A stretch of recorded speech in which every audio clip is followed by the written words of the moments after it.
against Al-Qaeda. With that, Eric Schmitt. Thank you, Clark, and good morning. It's great to be here in Aspen, and I think this panel, which is examining the Defense Department's role in counterterrorism, is a natural follow to Admiral McRaven's remarks last night in the panel we just heard with Matt Olson and Mike Leiter. I'm going to introduce the panelists here, many of whom are known to you all. Starting on the far left, your right, Admiral Eric Olson, retired Navy four-star admiral, of course, U.S. Naval Academy graduate, and former not only Deputy Commander of the Special Operations Command, but Commander of Special Operations Command until last summer, when he retired after nearly 40 years of service in the military and to the country. Next to him on his right is Michael Sheehan.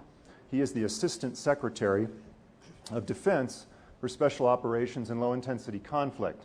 It's essentially the top civilian advisor, or top advisor to the civilian advisor to the Secretary of Defense on special ops matters.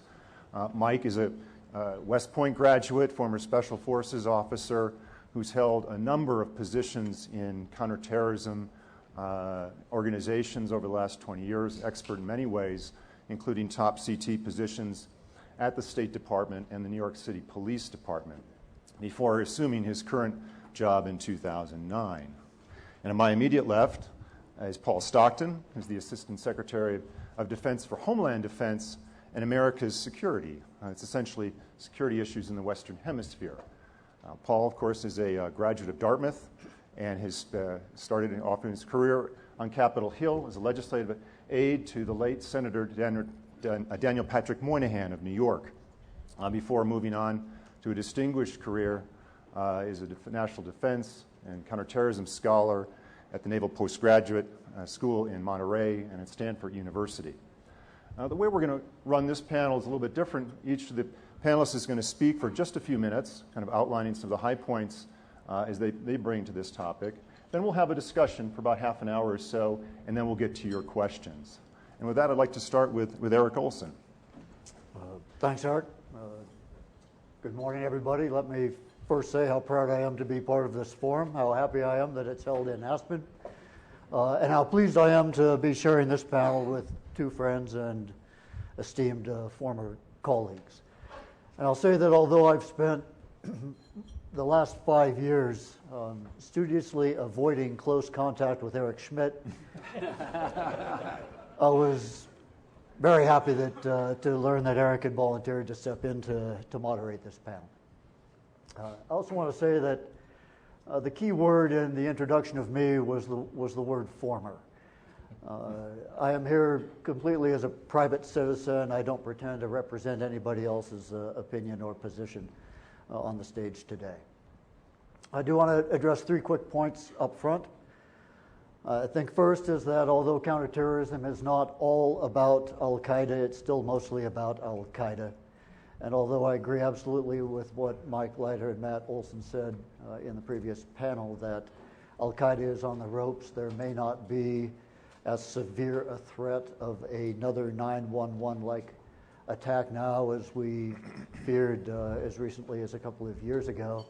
I would liken them to a patient recovering from a near-death experience, patiently recovering strength, patiently finding out what their capabilities are, and then determining how then to get back on their self-proclaimed mission and purposes, which include violence against us.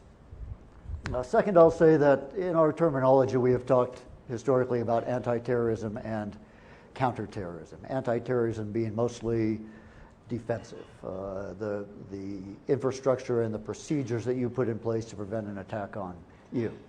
And counterterrorism being strikes, response to a terrorist act, or sometimes to preempt a terrorist act based on some specific knowledge. I think in between there is a broad expanse that we haven't adequately invested ourselves in, and that's the area of helping to set conditions that are inhospitable to terrorist and terrorist-related activity, the inhospitable to recruiting, to the establishment of training camps, to porous borders to smuggling, to crime, to to external financing, and to the projection of force, the projection of violence through less protected airports. And I think that is an area that is very ripe for broader Department of Defense focus. It has been much of the focus of the Special Operations community over the last several years, but I think there's much more to do in that regard than the Special Operations community can do. I think this is, as I think about it, it's much, there's a distinction that I make between platform-based capabilities and knowledge-based capabilities. In Special Operations Command, historically they've talked about equipping the man instead of manning the equipment. And I think that we are, as a department, generally underinvested in the knowledge-based capabilities. Our structure just does not support that as a way for a member to spend a deep amount of his career. And I believe that this knowledge of people, of places, of cultures, of religions, of terrain, of histories, of family relationships, is very, very important in this area between anti-terrorism and counterterrorism, so that you can be much more accurate in your predictions of the effects of what you do or may do in those places. And then third, if you believe, as I do, that the human factor is so important, that it is these magnificent people who have come into service and who have migrated, especially into certain elements, that have developed the decade of combat expertise and the decade of knowledge, and I believe it's incumbent on us to do everything we can to preserve those elements of the force in a very meaningful and helpful and healthy way. The members who are deploying over and over and over and over again, and who see that continuing for some years into the future, the caregivers of those who have been wounded, the families of those who have been lost in action. And this is, of course, for all the right human reasons that's important, but operationally it's also very important that we not let this expertise that we have developed start to drift away from us for any reason, and that as they do go forward, they have the confidence they need to conduct the very sometimes dangerous actions that we ask them to do. So thank you. Looking forward to the rest of the panel. Thank you, Eric. Mike, you're right in the middle of things every day. Admiral Olson is giving us some reflections from a year out. You're kind of right in the stew every day facing these kind of threats. Tell us a little bit about that. Well, what I thought I might do in a couple of minutes is try to talk about Al-Qaeda from AFPAC all the way through to Sahel and Nigeria in about 2 or 3 minutes, and then talk about the implications for SOF. Let me start with Afghanistan and Pakistan, sort of the Fatah and the border area. As been said before in a previous panel, we have been enormously successful there. It's easy to be hard on the situation in Afghanistan or Pakistan, to criticize everything and focus on the negative. But the fact of the matter is, 10 or 11 years after 9/11, we've prevented Al-Qaeda from conducting another strategic attack against us from the Fatah. We've been a little bit lucky, and a little bit hard work makes good luck. But I think the Faisal Shahzad Times Square bombing attempt in 2009 informs us still a lot about the threat that still emanates from the Fatah and the nexus between the domestic threat and the foreign threat, and how they come together, and how that still threatens us, even though we have been successful there, and perhaps get a little bit more into that in the Q&A. Let me shift over to Yemen with the new President Hadi, who's doing all the right things so far. We have begun to turn the tide of Al-Qaeda in Yemen. We're back in there. We're helping him in numerous ways with Special Operations Forces. He is taking initiative, and we are helping him. That partnership is showing results on the ground. We're starting to get, Yemen is starting to regain territory that they lost to Al-Qaeda, but we still have a long way to go. And AQAP, Al-Qaeda in Yemen, remains with the Al-Qaeda threat in the Fatah, in my view, still the preeminent threat for strategic attacks against the U.S. Moving to the to west towards Africa, where we see a very evolving situation in Somalia, and I'm a veteran of the initial Somalia intervention. I spent about 8 months of my life in Somalia in the 90s. We sit here today and saying Somalia is a success story. It's stunning. And actually the UN participation with the African Union in AMISOM is a success story. The Ethiopians, the Kenyans, the Ugandans in Mogadishu, but very much the special operations role in Somalia, helping that each step of the way has been crucial, both in training and assisting that operation, which has really set back Al-Shabaab. Still a lot more work to be done, for sure. Before I keep going across Africa, just a quick word on Syria. We see Al-Qaeda in Syria. They're very good at blowing things up. It remains to be seen whether Al-Qaeda can find its way towards participating in the Arab revolutions that have come across the entire region, starting the Arab Spring, where they have really not been a player. They're trying desperately to be relevant. I'm not sure blowing things up is going to get them relevance, but they're working really hard at it, and we'll see how that evolves in the future as they try to get a part of that equation. Let me go back to Africa, moving west from Somalia into the Sahel. Let me speak a little bit about Mali. I'm very concerned about Mali. Obviously, had a coup there. The government has collapsed. The current government is shaky. It's struggling with international recognition. But right now, north of the Niger River in Mali is basically completely ungoverned space. And AQIM, the Al-Qaeda affiliate in that region, has basically moved in and established a very troubling presence. Right now, they seem to be focused on the local situation and not trying to develop some sort of strategic capability from there. But we know we cannot allow Al-Qaeda to sit in ungoverned space and have sanctuary impunity. That's a really bad equation. I'm going to skip Nigeria right now because I don't have a lot of time. But obviously, we're worried about Boko Haram and those links to AQIM in Nigeria as well. So what are the implications for SOF in all of this area? And I'm really focusing on AQ. Although SOF does a lot more than that. It's we're going back to the future, post two major wars in Iraq and Afghanistan, where SOF, the majority of SOF operated in the arms of a huge military intervention. The future of SOF is like the past, where SOF will be operating in very small numbers, 1 or 2 people in some countries, a dozen in others, maybe a few hundred in others, but working to support the host country for them to do their operation. So what do we do in a host country? Generally, we do 4 things. Number 1, we go in there first, like Admiral McCraven said yesterday, always in complete concert with the country team. But the first thing we normally work on is intelligence, collection and fusion. The second thing we do is planning to react to that intelligence. The third thing we do is we train elite units. And the fourth thing we do, we advise and assist in this whole process, and it's very varied from country to country in how we put together that equation to assist that country. So it's intelligence, collection, fusion, planning, elite units, and then advising, assisting them to conduct strikes against the threats that are both in our mutual interest. So I think we've got a huge role for SOF, back to the future, operating in small footprint with host countries to try to take on our interests in the future, and I'll leave it at that.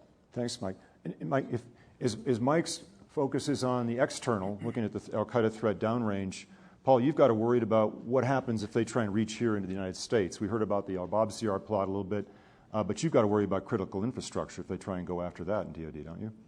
We do, and that's why I'm so grateful to be here today. I want to make my problems your problems. And in particular, there's a problem I discussed last year that is still keeping me up at night. And that is the possibility, the risk of a long-term, large-scale outage of the electric power grid. Secretary Panetta has said that the next Pearl Harbor could be a cyber Pearl Harbor, an attack on our electric power grid. But there are also plenty of natural hazards out there, geomagnetic disturbances, severe earthquakes, such as the New Madrid fault, that could bring down the electric grid for weeks to months.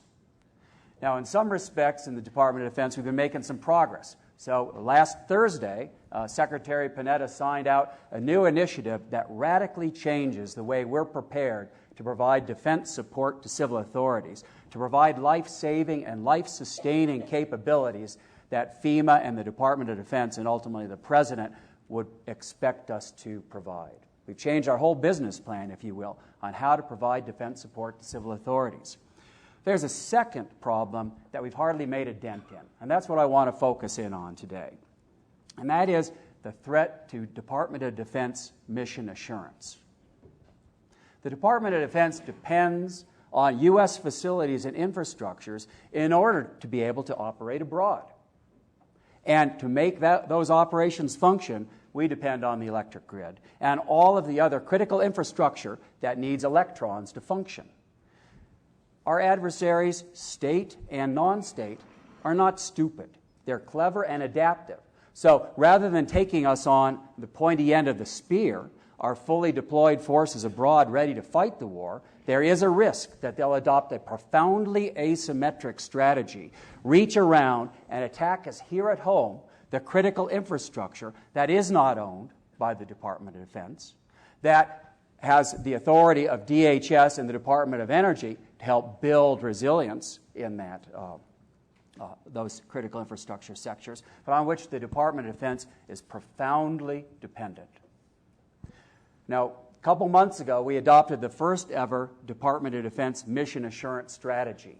For the first time now, we're taking a serious cut at risk assessment methodologies and providing for the continuity of operations across a broad range of critical DOD missions. I've got to thank the Department of Homeland Security and also the private sector for building out some best practices that we've migrated into the Department of Defense.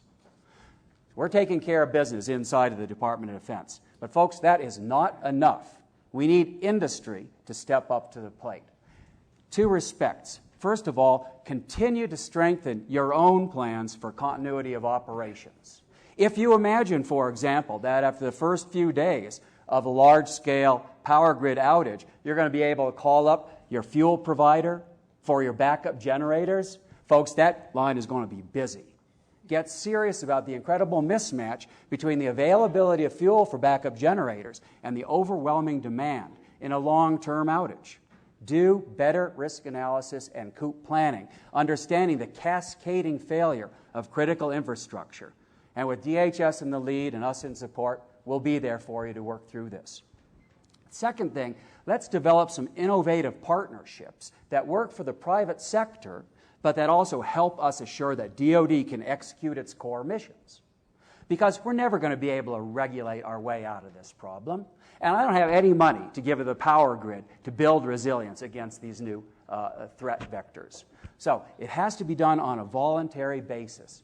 Let me give you an example of one of the partnerships that we've developed. With DHS and DOE in the lead, we now have a national capital initiative where we're doing three things. First, at the request of the industry, the utility industries there, Pepco, Virginia Dominion, and Baltimore Gas and Electric, we're giving them a new design basis for the grid of the future that takes into account cyber threats and other emerging threats.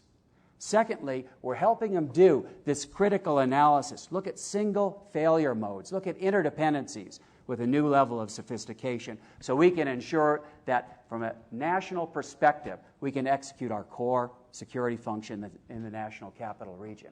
And third, this really gets down to the nitty-gritty. We're figuring out on a collaborative basis who gets their power restored first.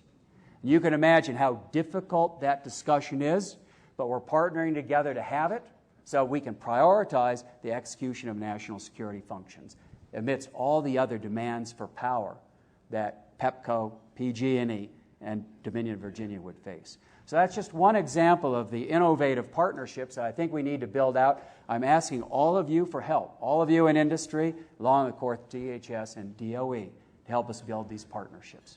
Thanks, Eric. Thank you, Paul. That's great.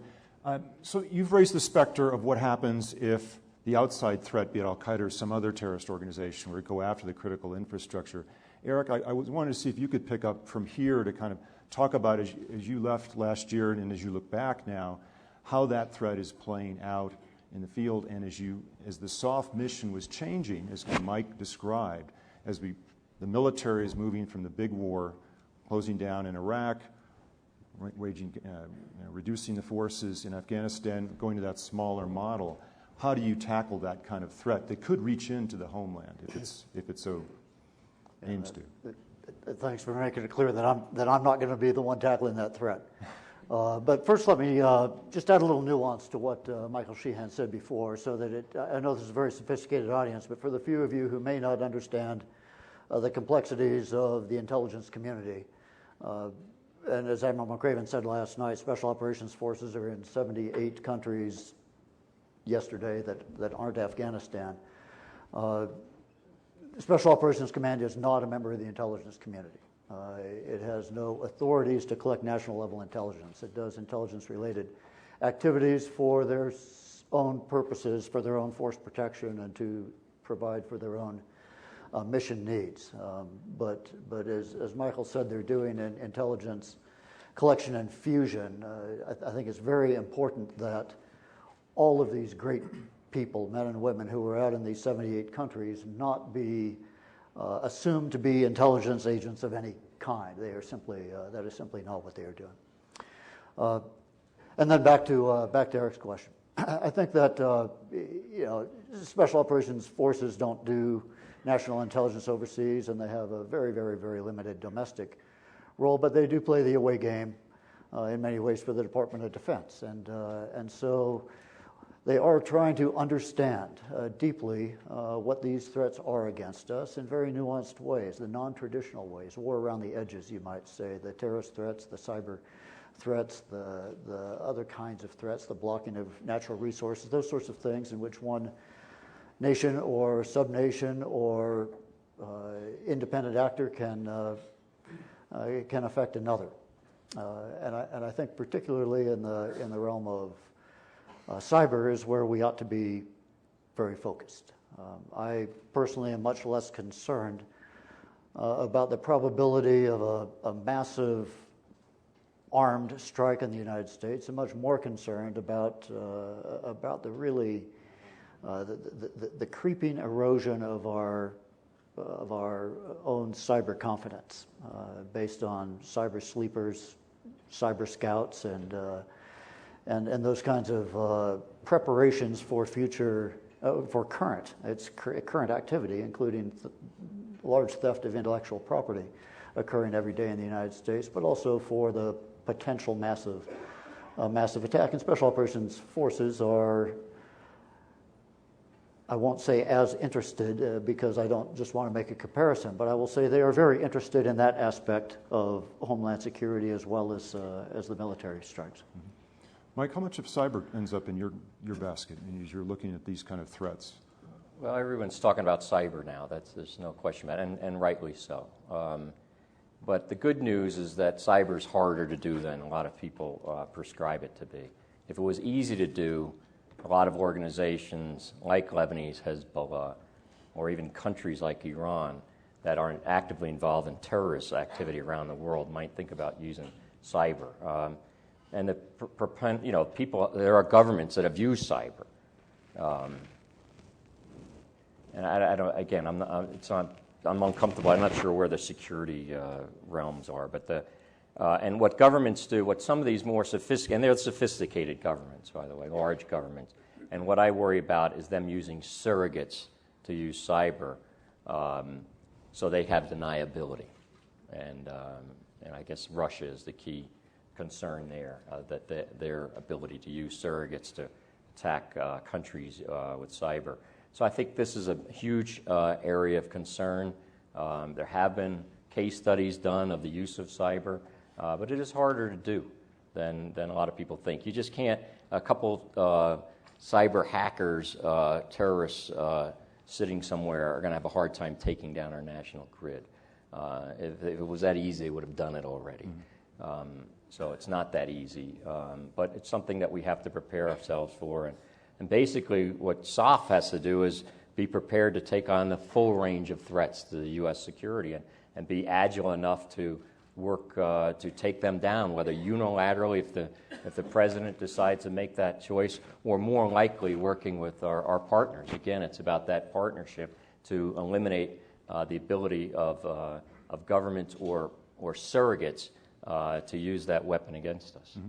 Well, Paul, when you talk about these threats, where do you see the risk coming from mainly? Is it from state sponsors? Is it from criminal gangs associated with countries? Where do you see the threat coming from mostly? And what kind of conversations would you have with Mike Sheehan or others on the soft side? I'd start with Mother Nature.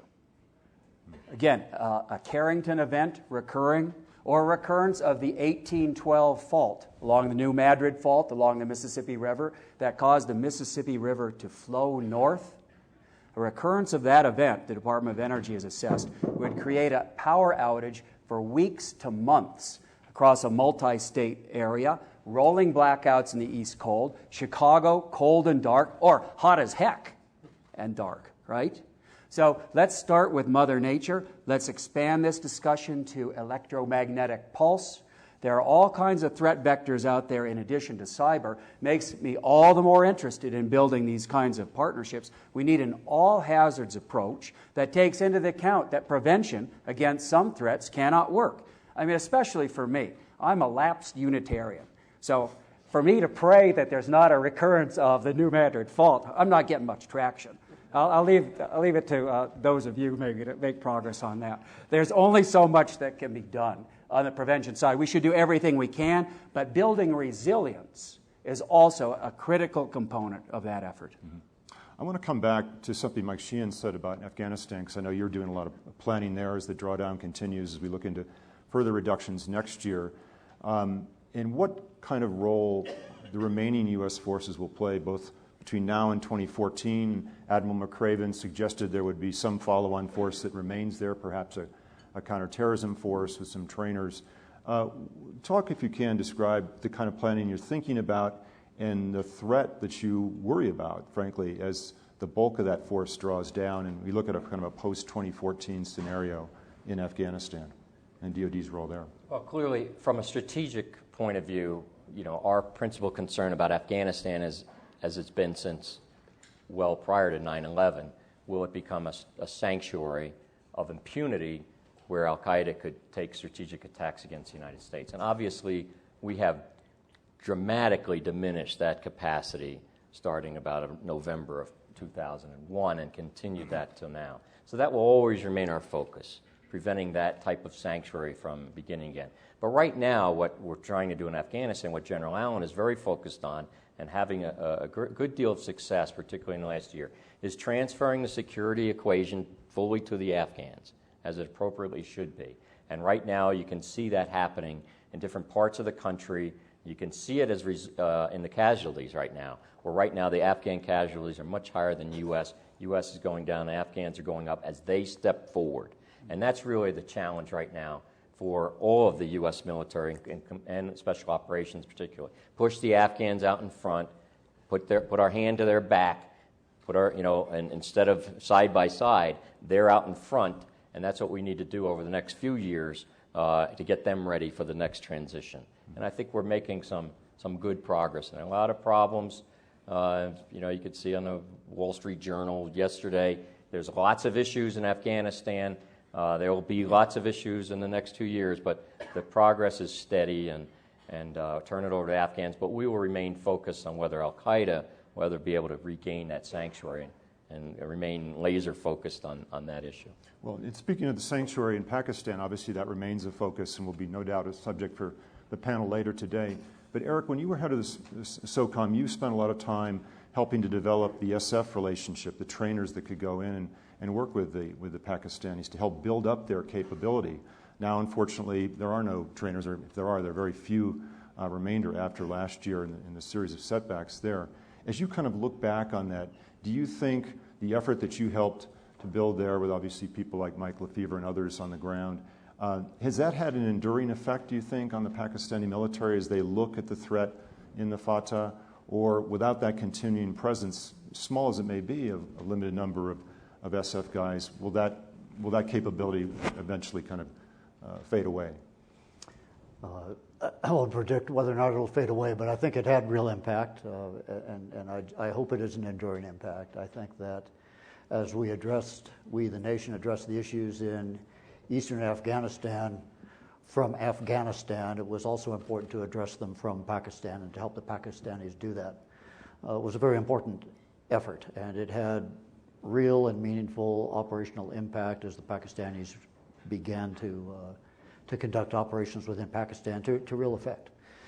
Second, I think that the training value will endure for some time. I mean, we not only trained Pakistanis, but we trained Pakistanis to train themselves and continue some of these best training practices. Not that they were incapable of training. They're a relatively sophisticated army with relatively sophisticated training networks, but we brought to them some best practices as they apply to counterinsurgency and to counter-terrorism, and I expect that many of those will endure for some time. And then third, I think, and very importantly, just the personal relationships that you build. And personal relationships often transcend interstate relationships. And they had gone many years because of legislation that limited military-to-military contact between our forces and theirs. And as you walked into a room of Pakistanis, they would sort of self-segregate those who had conducted meaningful training in the United States or worked with U.S. forces and those who hadn't. And so bringing some of that back to Pakistan after a gap of what was meaningfully about 9 years, I think was really important. They need to understand what Americans are. We need to be role models for them in many ways, at least counter some of the propaganda that they were receiving about us. And I think the behavior of the forces on the ground in Pakistan under very difficult circumstances really earned the respect of the Pakistanis who worked with them. Mm-hmm. Paul, I want to ask you something about your kind of Western Hemisphere responsibilities, and this may be something Mike wants to address too.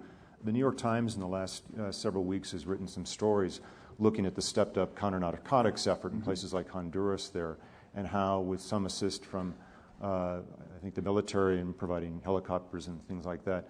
But more important, what's interesting I've taken away from this is how some of the lessons of combating insurgencies in Iraq and Afghanistan are now being applied to the drug war in Latin America.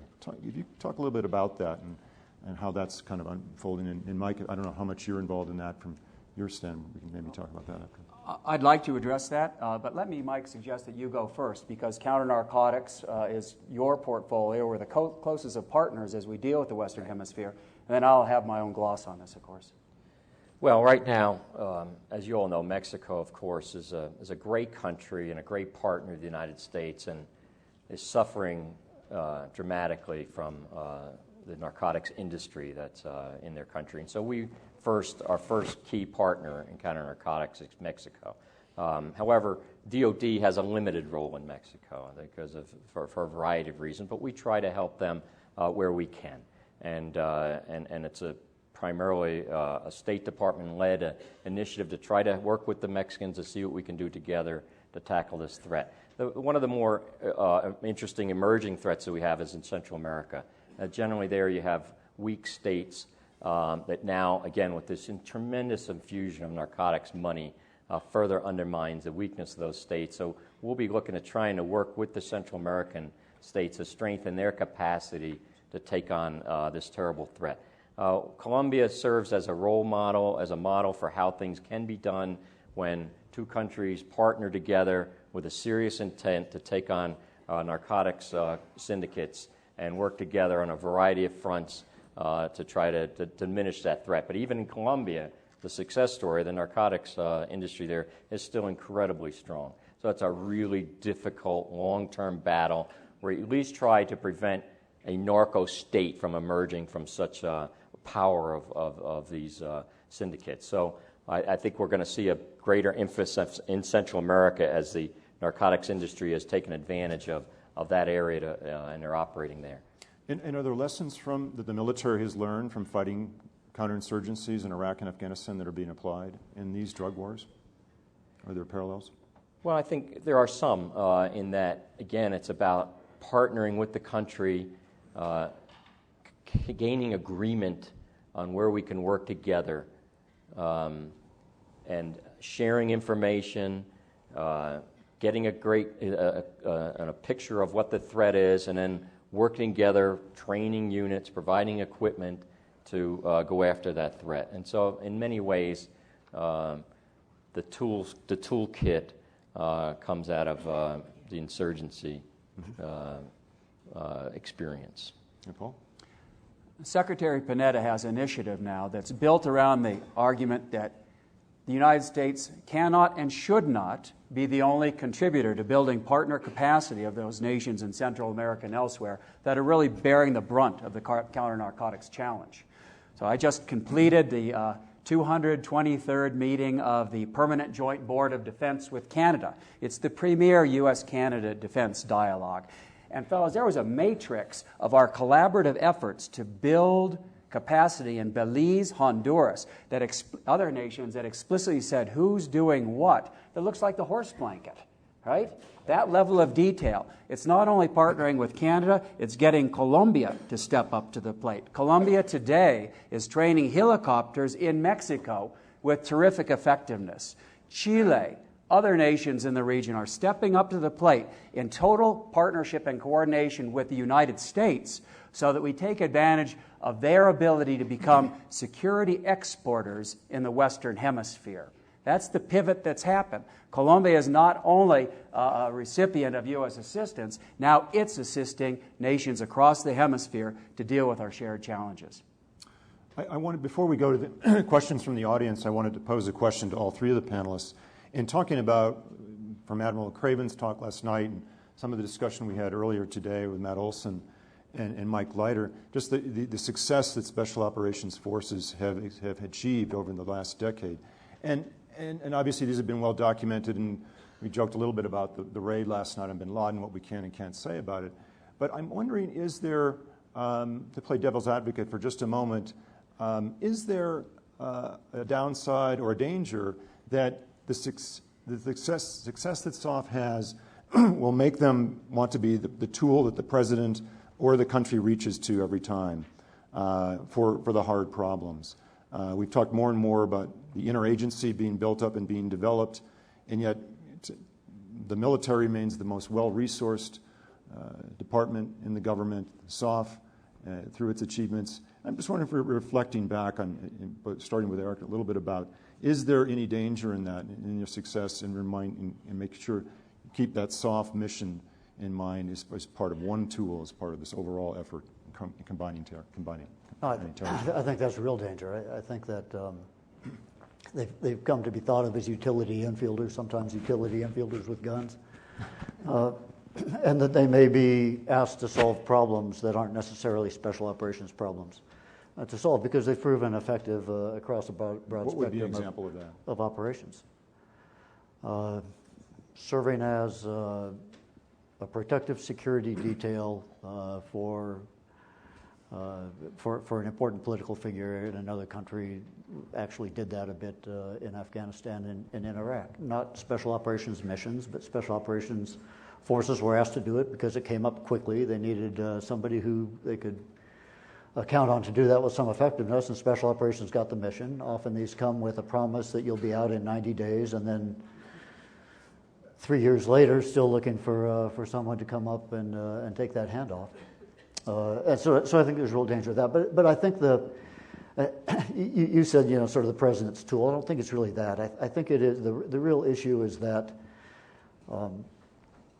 as the services and the departments feel more budget pressure coming over the next few years, there will be a sense that special operations is doing just fine, and that these things that special operations forces have come to depend on so heavily from the services may be less available to special operations because of service investment and other things. And I would just emphasize that special operations forces consume a relatively small percent of DOD's total budget in Major Force Program 11, but they cannot operate without this broad support from the military services in often non-traditional ways. I mean, it's not just being able to call for an F-15 or an F-18 or a TLAM strike if that's the appropriate weapon. It's really depending on the combat medics and the combat engineers and the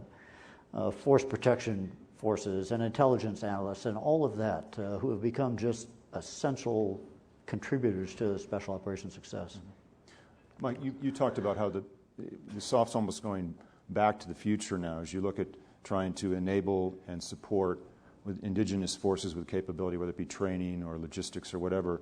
But until that actually happens, is there a tendency or a temptation, rather, by the government to say, let's just put in our own guys to take care of the immediate problem because that poses the threat? How is this? Talk about it if that comes up. Eric, even though I said it's back to the future, it's really, over the last 10 years, although we've had thousands of special operators operating in Iraq and Afghanistan, during that period we still had small numbers of SOF operators operating around the world.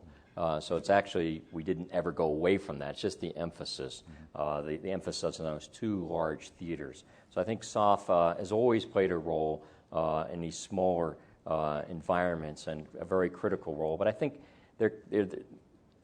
our ability to operate is often most constrained by the politics of the nation's own sovereignty, and we recognize that. No nation wants to admit that it needs the support of another country to deal with its own security. The principal function of a government is to provide security for its people. So all nations have a sensitivity about their sovereignty, not just Pakistan or Afghanistan, but every nation does. And so we're very conscious of that. And so we try, and I think that's where the soft, small footprint, very discreet ability to help nations provide for their own sovereignty, which also supports our interests, is really going to be the future. But there will always be big operations, and big Army and big Marine Corps, Navy, and Air Force are going to be planning for those, and we will play a role in those as well. So there's always going to be the full spectrum of warfare that SOF has to be prepared to do around the clock and around the globe. Paul, does that come up in your discussions, particularly in the Western Hemisphere, some of these new missions coming up? It does. Again, we're the closest of partners, and Mike is in the lead for that. I get the honor, instead, of being the executive director of the Council of Governors. President Obama has appointed 10 governors to represent all 54 in a dialogue with the Department of Defense about what should the role of the National Guard be in the future in all Homeland missions, and how we might be able to build a consultative mechanism between governors and the Department of Homeland Security and the Department of Defense to figure out where we should be investing in the future for all of these Homeland missions. So our portfolio is much bigger than those. I will say, while I have the floor, homegrown violent extremists remain of concern to the Department of Defense. DOD facilities, they're the target of choice for the bad guys. We understand that. And I want to give a shout out to my friends at NCTC, Matt and others, the FBI, everybody else in law enforcement who enables the Department of Defense to take care of our force protection mission here at home, with law enforcement, of course, in the lead. Great. So we're going to open it up to questions. As we did before, please just identify who you are, ask a question, and we'll get as many as we can in the next 15 minutes or so. Yes, sir.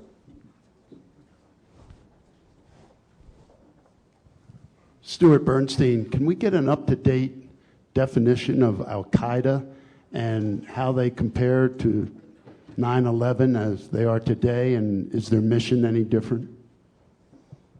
Mike, you want to take that?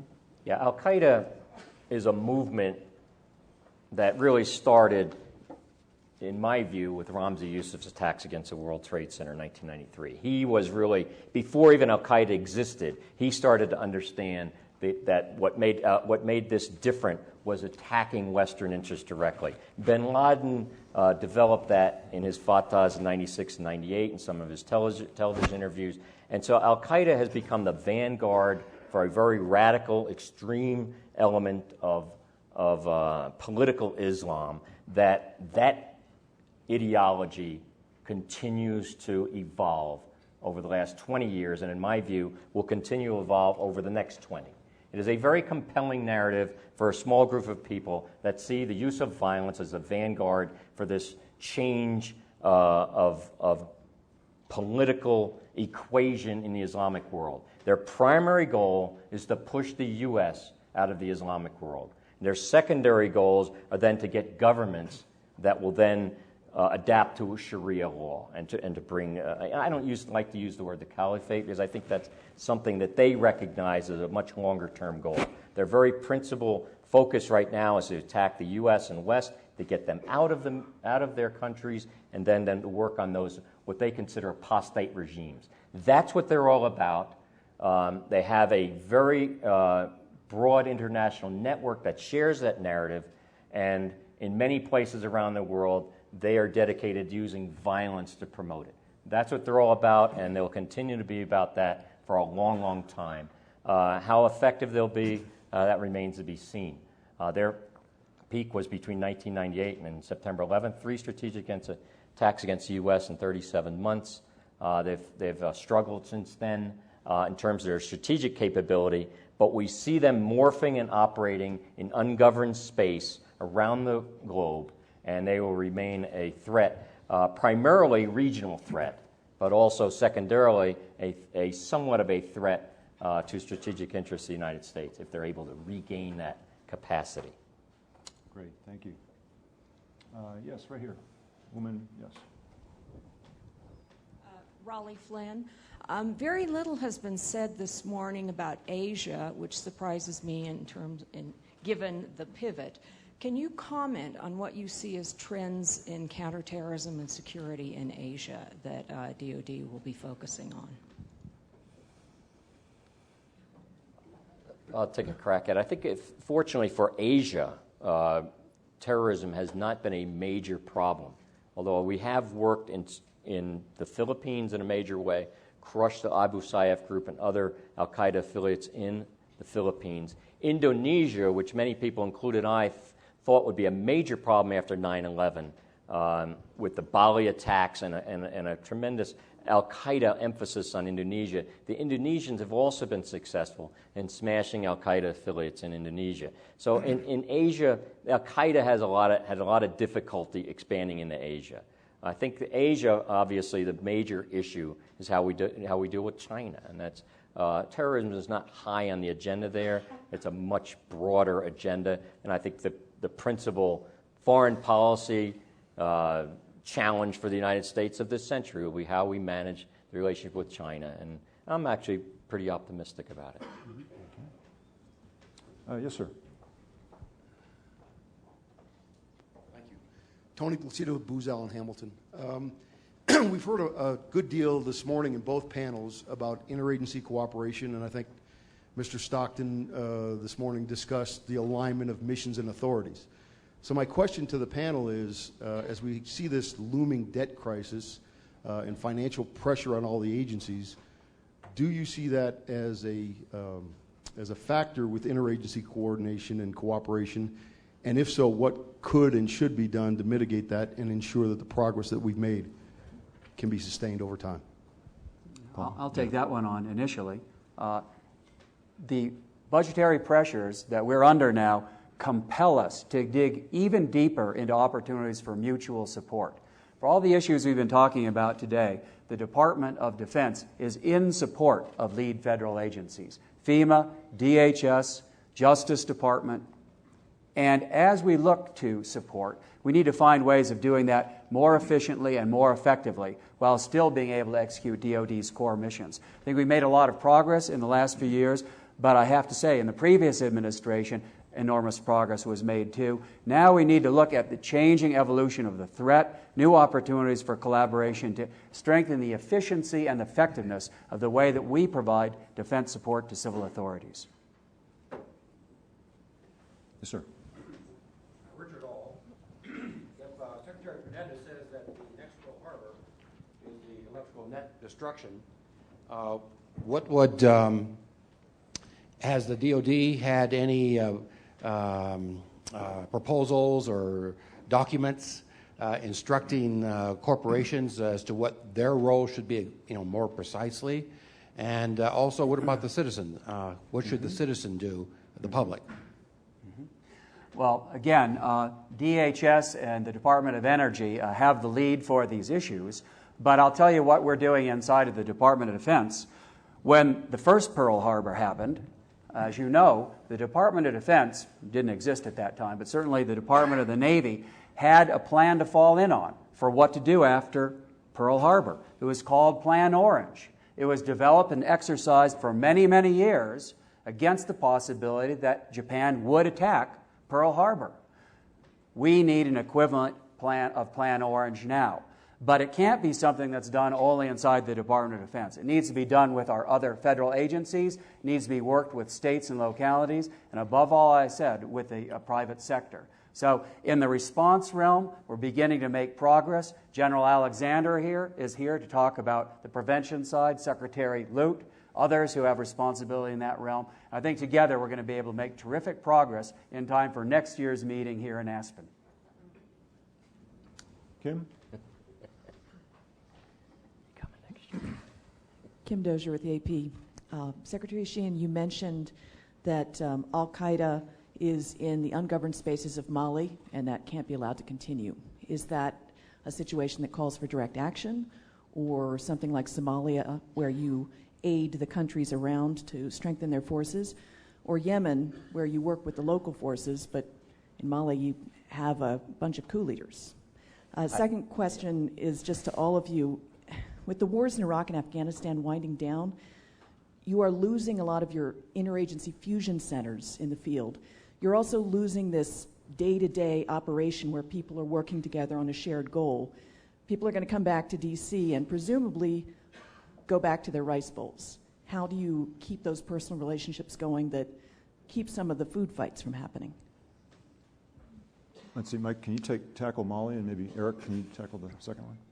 Well, Mali is a difficult situation because it starts in the government in Bamako, and that's even the UN is having a difficult time working with the government there to try to determine whether or not a peacekeeping operation be structured to help stabilize the situation there. We have to find a way to move forward with the government in Bamako first to operate, and then and I think we need to start to accelerate that effort, and we are in the government. What we'll do with Mali, I can't speculate in this meeting here, but I think you can look at, again, what I mentioned earlier in my meeting, the full range of things that have been successful for the U.S. government in partnership with governments and perhaps operating in ungoverned space. All those options will be considered over the months ahead as we look at the AQIM threat in Mali. And there's been no decisions, and things will be considered, and they are being considered right now for what is a looming threat. And I know the French and the British and our other NATO allies are also concerned about this. We're talking to them about it, and we will deliberately and consciously start to look at options over the months ahead. But I won't try to predict what those will be right now. Kim, excuse me.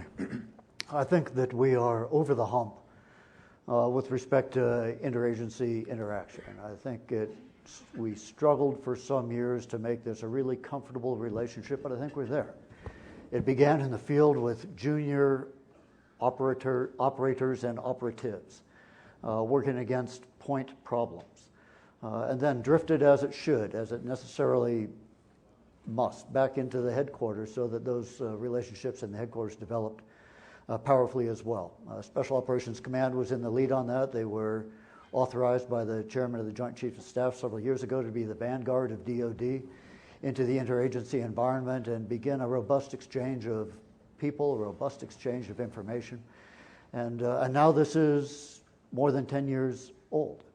And the 25-year-olds in the field are now the 35-year-olds in the headquarters, and it's normal for them to pick up a telephone and call somebody from another agency or ask another agency to help solve a problem. So those who are now coming into the interagency environment are just coming into this as the way of doing business, and so I don't fear a return to rice bowls. I just think we're past that. Kim, your question is a personal priority for me. Let me give you a couple of examples how we're trying to sustain the interagency goodness that we built abroad and bring it to the homeland. First of all, in the skill set, we've learned a lot about how to counter improvised explosive devices. We're now working very hard with all of our partners to ensure that that skill set, that knowledge, can be retained in a way that anticipates the risk that an IED campaign could begin at home, and the Department of Defense would have opportunity to support law enforcement, who will always be in the lead for these kinds of situations, with DOD skill sets. Another example, it goes back to the earlier question on interagency collaboration.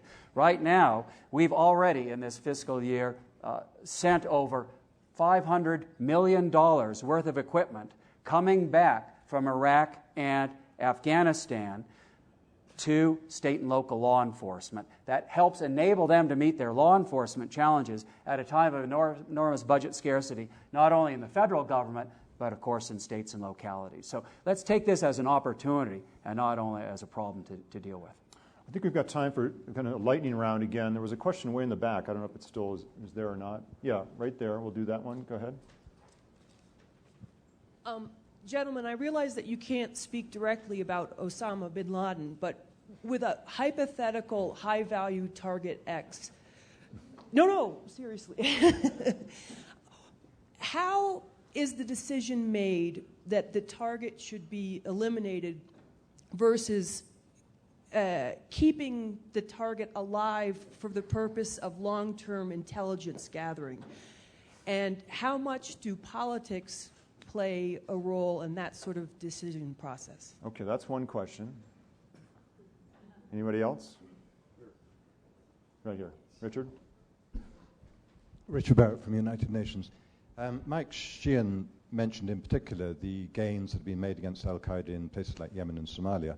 And I just wondered what the DOD thinking is about consolidating those gains, dealing with the issues of political, social, economic, governance issues, of course, beyond the security field, to ensure that Al-Qaeda doesn't come back and exploit the vacuum again.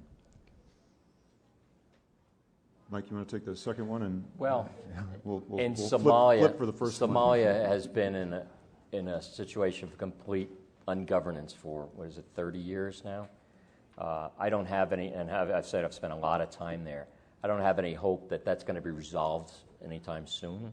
But what we have done in Somalia is a patchwork of security arrangements around the country that have worked to at least to push this new threat, to diminish it and try to push it out of there, so that Somalia again has a chance to sort of create some governance. And they're struggling with that. Right? In Mogadishu, it's hard enough alone to get agreement in Mogadishu, let alone the whole country. So that's a long-term problem. State Department has the lead in that. The United Nations, African Union are crucial. It's important to us in DOD that we would like to see that. I've talked to General Ham about that. He'd love to see progress on the political front in Somalia so that our problem becomes less acute. But right in DOD, we focus on the security aspects of it, but certainly we stand ready to support the long-term political, economic, and social advancement that will hopefully diminish the problem. But in Somalia, this is going to take a long, long time. And Yemen, again, with a new president there, we've seen great progress. But again, Al-Qaeda made a lot of inroads in there over the last few years. It's going to take a while to beat that back, support the government of Yemen, and try to get things on track. It's going to take a long time. But again, the real long-term solution is the political, economic, social development of the country. And then very quickly, either one on killer capture? For the high-value target, sort of in the cliche where tactical action is likely to have a strategic effect, I think you would be impressed by how sophisticated the dialogue is across the agencies before a decision has come to about how to address that. Every agency has its say. Agencies hold orange, yellow cards and red cards along the way, not absolutely, but in terms of interrupting the discussion to make sure that all of their points are addressed. Saying that it's sophisticated doesn't mean it's slow. When they have to be done quickly, they can be. You would be impressed by the number of very, very senior officials of our government who will get up at 2 o'clock in the morning to be at a skiff at 3 o'clock in the morning to join a video teleconference that has to be conducted at that time to reach a decision in a timely way. But I assure you that in my experience up until a year ago, there was certainly I would say complete exchange of information leading to those kinds of decisions. I want to thank the panelists very much for their contributions, and thank you, the audience, for some great questions. Thank you.